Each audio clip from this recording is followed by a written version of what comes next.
My name is Leanne Harding. I will be presenting today on the Leadership Member Exchange Theory, better known as LMX Theory. So what is Leadership Member Exchange? Theories focus on the evolution of relationships developed between the leaders and their followers. So a lot of other leadership theories focus on leadership traits and followership traits. Rather, leadership member exchange focuses on the actual relationship that's built between a leader and a follower, how that relationship can build into different phases, and how it evolves into a team.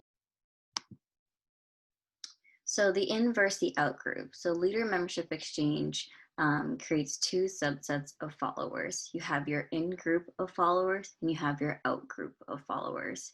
And these relationships that are formed place you as a follower in either the in group or the out group. So if you think about the leadership and the follower relationship, you want to be part of that in group. You want to be on the good side of your leader. You want them to be kind of like your friend or have a mutual relationship that you feel like is fostering your development as well as their development. And so when you're on the in group, you have this mutual respect for one another. You also have an increased communication because you're actually building a relationship further beyond the job expectations that are put upon you. So there may be some increased responsibilities. The leader has this increased perception that you are reliable, you are determined, and you are motivated. And when you're on this in-group where you feel like you're on the in-group with your leader, there's likely to be less employee turnover, greater growth in the organization. So since you're in this in-group with your leader, the leader is more likely to promote you, or you're likely to have opportunities that show you are growing in the direction where the organization can give you more leadership and responsibilities. And there's also greater participation. So if you feel like doing these extra activities and asking for more projects and kind of going outside your scope of what's expected of you from your job, you're likely to participate more, and that will lead to the promotions and the vertical growth that you're looking for in the organization. Now, being on the out group for the leader, it's more of a perception of that leader of your individual contribution to the team and to the organization. So being on the out group, it's more of a perception that you're just there for the job. You come in, you do the job within your expectations, and then you go home. There's not that sense of trust that they can ask of you to expand your role or increase your involvement in the organization. So it's less responsibility, and with that, the leader feels like they can't depend on you as much. That's more of a persona that they're creating in their head because you're on the out group. It's a natural human instinct to have people that you're maybe not as close with and you don't have that relationship that you've built to feel like they're not as dependable or reliable as those that are on your in group. It's also less communication and involvement with leadership decisions because you're there and you're only doing your expected work. You're not engaged in the conversations of maybe bigger projects or bigger workflow changes that would normally be the in-group's input that they will be looking for. And you're also less motivated to go above and beyond. So because you're on the out group, you may feel that as a follower, you can't ask for more projects, then the boss doesn't like you. And as a leader, you may feel that that individual isn't following your leadership. Maybe they don't want to be involved past their regular expectations, and they're not looking for any growth or any vertical movement in the company. So we talked about 3 phases. So based on the in and out groups, there's 3 phases that you can work through to get from the out group into the in group. Again, the in group is the one where you have that mutual respect, you have that bond, almost like that friendship relationship where the leader can rely on their follower and the follower can rely on their leader to improve them and watch them grow. So we always have the phase 1, and I think of this as you're starting a new job and you come in as that stranger. So you have a new job, you have a superior that you are to report to and who is training you on what your expectations are on the job. So when you start off in phase 1, you're there at your job just for that paycheck. And that's how the leader sees you. So the follower is there doing only their job's expected responsibilities and nothing beyond that. Now, to move from phase 1 to phase 2 is where you change into the acquaintance phase. So there's two ways that this can happen. So first, the follower can engage with their leader and maybe reach out to them and say, I'd really love some extra projects or something I can help you with, or is there anything more involved, or can you teach me how to do this or that? And that shows your engagement and that you're willing to go above and beyond, and that will transition you more into that in-group.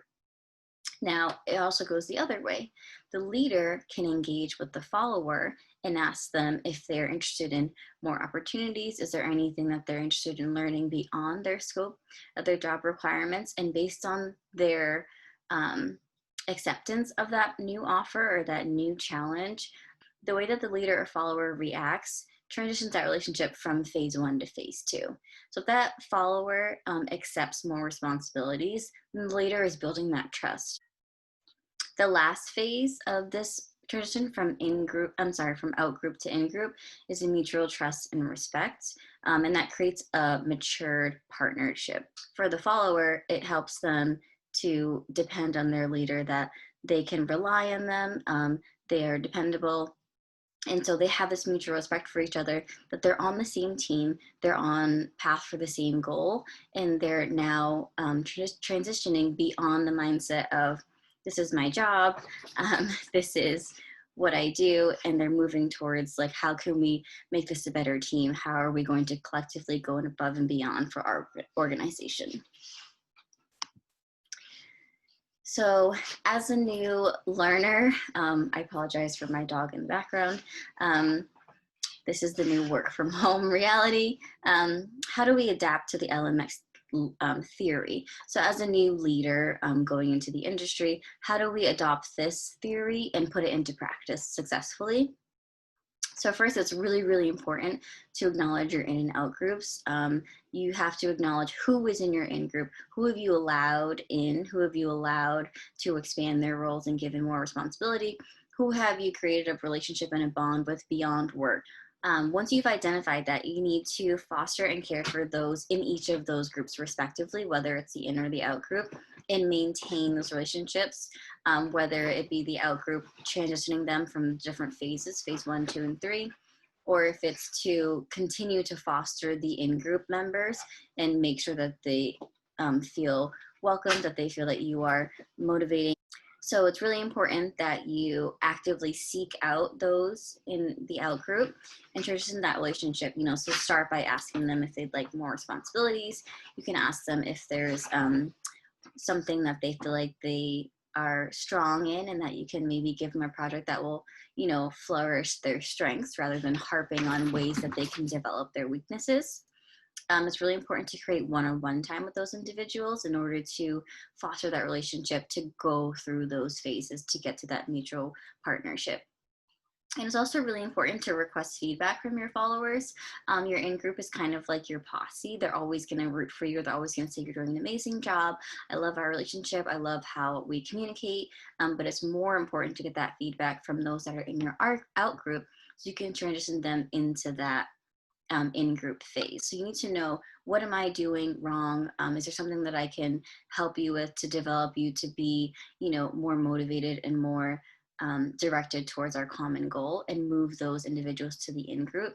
Because as a leader, members of your in-group will create a more positive outcome towards your overall goal.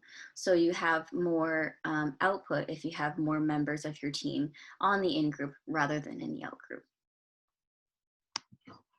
You also need to be aware of different personalities. So some people might be an introvert, some might be an extrovert. And so you as a leader need to make that transition of stranger phase to acquaintance phase. So maybe that follower is not inclined to ask you for new projects. Maybe you offer it in a way that's inviting and that they'll accept it.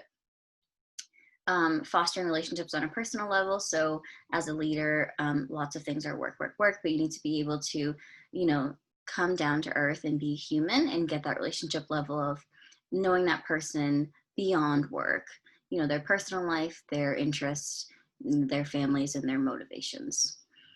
Influencing followers to go above and beyond. So showing yourself as a role model, but also fostering and recognizing those that go above and beyond. And then adapting to your followers' motivations. And lastly, LMX theory slightly overlaps with transformational leadership. Transformational leadership really focuses on influencing people to motivate themselves to go above and beyond and work for what is not always expected of them. So, how do you get someone to naturally go outside of their boundaries? Go above and beyond, stay a little bit later, work a little bit harder without you asking them to do it. And some of the ways you can do this are with that intellectual stimulation. So that's giving them extra projects that maybe they're outside of their normal role so they can learn and grow. And then also inspiring them. So making sure that you're the role model for them, and learning what kind of role model that they would like or they need, and harping on those strengths that you may carry to try and show yourself as an example that you are going above and beyond, and therefore they will likely follow suit.